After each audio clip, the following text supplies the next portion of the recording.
just some sort of concluding kind of comments. Walker Stalker Con is expensive. I don't know if you guys have other experiences with other conventions, but this was kind of my first convention, this fan fest kind of conventions.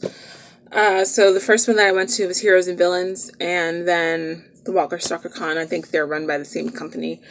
I don't know if this is like across the board how cons are, but these two were very expensive. Yeah, just, you're gonna spend a lot of money for the photo ops, for the autographs, the selfies. Everything costs money. Some of the guests allow you to just go up and say hi, and that's free. I don't know how many do that now, but when I went, Saniqua did it, and that's basically how I met her the first time. And one of my friends gifted me a photo op with her, and then she took a picture on her own cell phone with me because she liked my cosplay. But yeah, I was just only gonna go and say hi to her, and she allowed that. And I think the actor, I think Lenny allowed it in Jersey. I can't remember. Yeah, so the cheesemaker, I think he allowed it. Also, the one who I can't remember his name, but he was also in American Horror Story. He was in Morgan's Bottle episode in season 5. I think that was, or season 6. I can't remember which one that was, which episode. No, that was season 6. Yes, episode 2, I think. So some of them do, a lot of them don't. Everything is money. The food is expensive.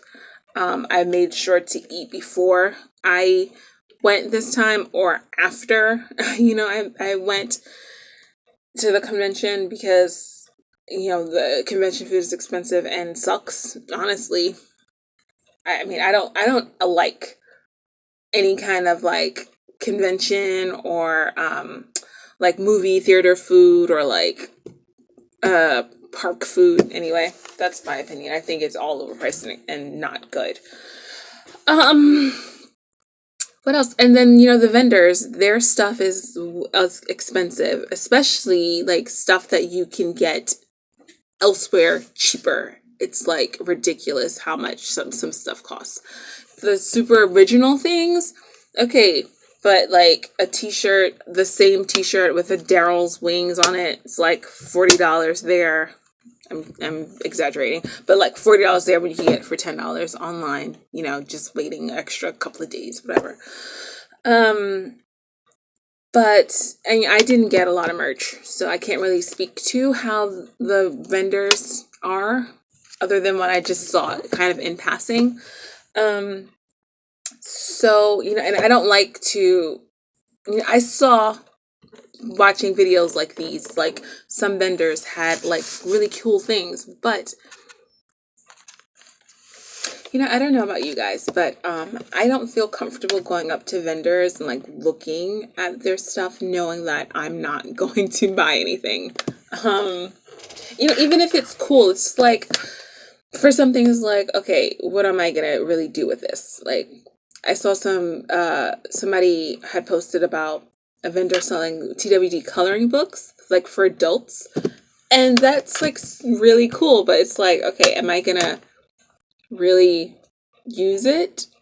It's just gonna sit on my desk or my wall, whatever, and collect dust. So no matter how like really cool something is, it's like, am I gonna use this? Is this going to bring joy to my life? So yeah, I didn't really go around to the vendors. And yeah, that was Walker Stalker Con. If you have any more questions about it, or my experience with cosplaying for the Walking Dead conventions, or people that I met, which is very few. But yeah, I met Ross in Jersey. I met Sneakwa in Jersey. I met what's his name? The guy who plays Tobin. I've met him also. So, but not this time. I met them, in Jersey. So if you want to know more about that experience with them, you can ask me. Any general things you want to know, you can hit me up. But yeah, that was my experience at Walker Stalker. It was very cool. And I would totally go again. But yeah, it's just I feel like it's a little bit of a once in a lifetime experience if you are not like really engaged in the fandom. Like I'm super engaged in the fandom. Like, I'm on Tumblr blogging about it. I'm on Instagram posting cosplay stuff. I'm in the shipper kind of community. So being at Walker Stalker, being really engaged in the fandom is like a dream come true. So, obviously I feel like I would do it multiple more times. But if you're just kind of like a casual kind of viewer, or just like, not even a casual, but just a regular viewer, it's kind of like a once in a lifetime experience, unless you haven't met the person who you want to meet, I would say. So yeah, that's that. And then going home.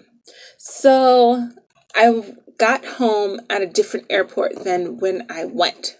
So I think I came back through LaGuardia, which I think that's in Queens. So when I left, it was all land. When I came back from that other airport, it was all land. When I came back, it's like water. Like the landing strip or whatever is, you take off over water, or you land coming back over water. So we're like and my pilot coming back was crazy. Like, he was not trying to, I think he thought he was like in the circus or doing tricks and stuff. So we had so many like sharp dips and like turning on the sides, and like it was crazy. I did not like that at all. Like, I hated it. And when we actually came back landing, he's getting closer and closer and closer and closer to the water, and I'm just like, what's going on? Is this guy crazy? Like, are we crashing? Like, what's happening? Yeah, so it was crazy, and I was getting super nervous, because again, like, this is my first time flying. My second time flying, technically, since the first time was coming. And so, we eventually land safe and sound. I look out the window to my left. A plane is on fire. Like, blazing fire, and nobody says anything about it. Like, I didn't hear any whispers of the other passengers talking about it. The pilot didn't make any mention of it. And I'm just like, is this real? Is this real life right now? Like, am I going crazy? Yeah, nobody made any mention of it. Whatever. Okay. It's normal, I guess. Normal plane activity. We get to disembark at this moment, and I'm pulling my seatbelt apart. And I'm taking off my seatbelt, and it's not doing anything. I'm pulling it, it's not coming apart. Then I'm like, this is crazy. This is insane. So then I'm trying to take the buckle off the strap, because I'm like, what the hell? Like, this isn't working. So I'm pulling and pushing, it's not coming off the strap.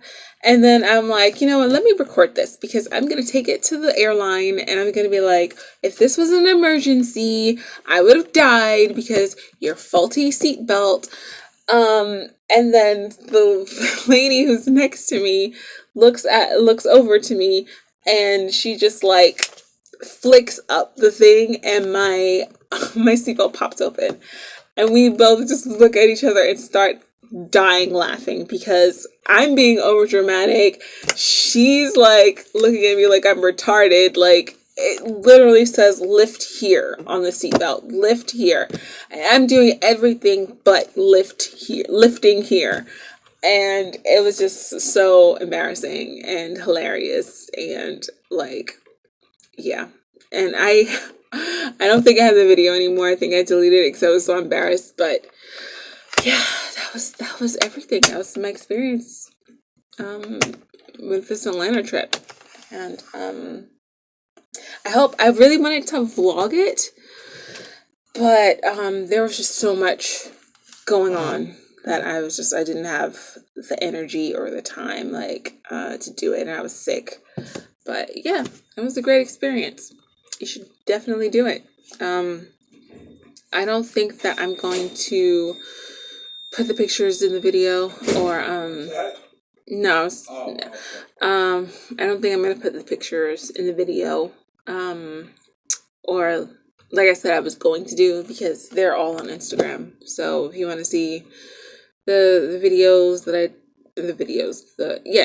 if you want to see any extra stuff like the photo ops or the pictures of the cosplay, then you can go on my Instagram, or just search go on my Instagram. Yes, do that. P.O. Carol TWD POCAROL on Instagram, and you'll see all the pictures that I took, because I literally took all the pictures and I literally posted all of them on Instagram. So yeah, see you guys later. Bye.